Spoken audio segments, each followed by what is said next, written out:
went up. जो मुस्कुरा रहा है उसे दर्द ने पाला होगा, जो चल रहा है उसके पाँव में छाला होगा। बिना संघर्ष के इंसान चमक नहीं सकता, जो जलेगा दिए में उजाला होगा। संघर्ष ही तो जीवन की आत्मा है, जितना कठिन संघर्ष होगा उतनी ही शानदार जीत होगी। दोस्तों, आइए एक कहानी के माध्यम से समझने की कोशिश करते हैं। एक बार एक किसान भगवान से बहुत ही नाराज हो गया। किसान बहुत मेहनती था, बहुत मेहनत से वह खेतों में अनाज उगाता, उसकी देखभाल करता, पर अक्सर उसकी फसल खराब हो जाती। कभी सूखा पड़ जाता, कभी बाढ़ आ जाती, कभी तेज धूप, कभी आंधी। कोई न कोई कारण बन ही जाता कि उसकी फसल खराब हो जाती। एक दिन वह किसान गुस्से में आसमान की ओर देखकर भगवान से कहा, हे ईश्वर, आपको लोग सब ज्ञाता मानते हैं कि आप सब जानते हैं, कहते हैं कि आपके इच्छा के बिना एक पत्ता भी नहीं हिलता, पर मुझे तो लगता है कि आप छोटी सी छोटी बात भी नहीं जानते। आपको तो ये भी नहीं पता कि खेती बाड़ी कैसे करते हैं। अगर आप जानते होते तो हर समय जो बाढ़, आंधी और तूफान आते हैं वो कभी नहीं आते। आप नहीं जानते कि कितना नुकसान उठाना पड़ता है हम किसानों को। यदि आप मेरे हाथ में यह शक्ति दे दे कि जैसा मैं चाहूँ वैसा मैं मौसम कर दूँ, फिर आप देखना मैं अन्न के भंडार लगा दूंगा।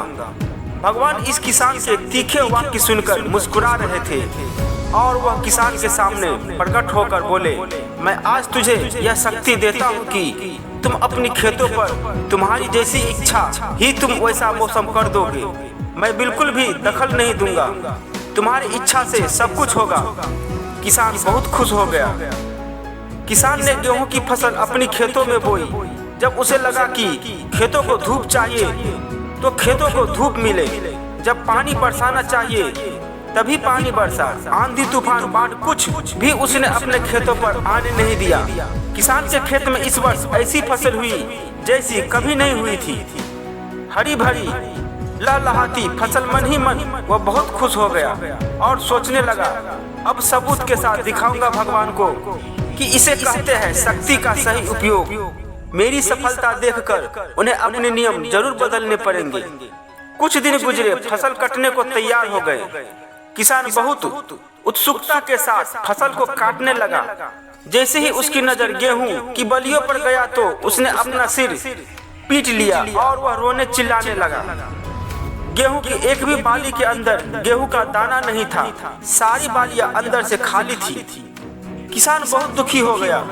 उसने भगवान को रोते हुए फिर पुकारा, हे प्रभु, तुमने ये मेरे साथ क्या किया? क्या तुमने मुझे कोई सजा दी? भगवान बोले, पुत्र, ये तो होना ही था। तुमने पौधे को संघर्ष करने का मौका ही कहाँ दिया। ना तो तुमने उन्हें आंधियों से जूझने दिया, ना तेज बारिश से सहने दिया और ना ही धूप में तपने दिया। एक भी चुनौती का सामना तुमने उन्हें नहीं करने दिया। इसीलिए सारे पौधे अंदर से खोखले रह गए।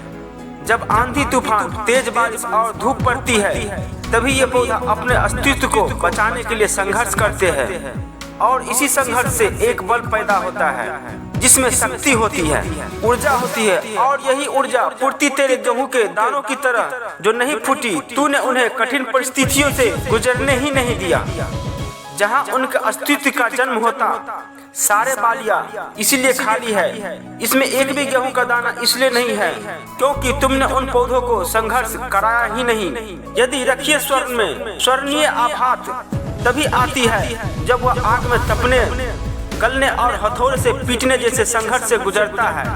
कोयले का टुकड़ा हीरा तभी बनता है जब वह उच्च दाब और उच्च ताप की मुश्किल परिस्थितियों से गुजरता है। इसी तरह हमारी जिंदगी में कोई संघर्ष ही ना हो, कोई चुनौती ही ना हो तो हम भी गेहूं की बालियों की तरह खोखले रह जाएंगे। कोई अस्तित्व नहीं होगा हमारा।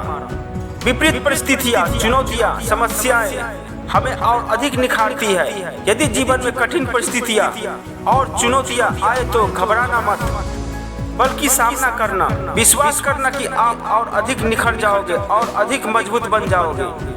किसी ने कितना सही कहा है, जिंदगी जीना आसान नहीं होता, बिना संघर्ष कोई महान नहीं होता।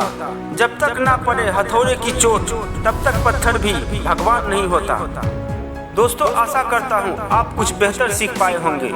मिलते हैं अगली वीडियो में। जय हिंद, जय भारत।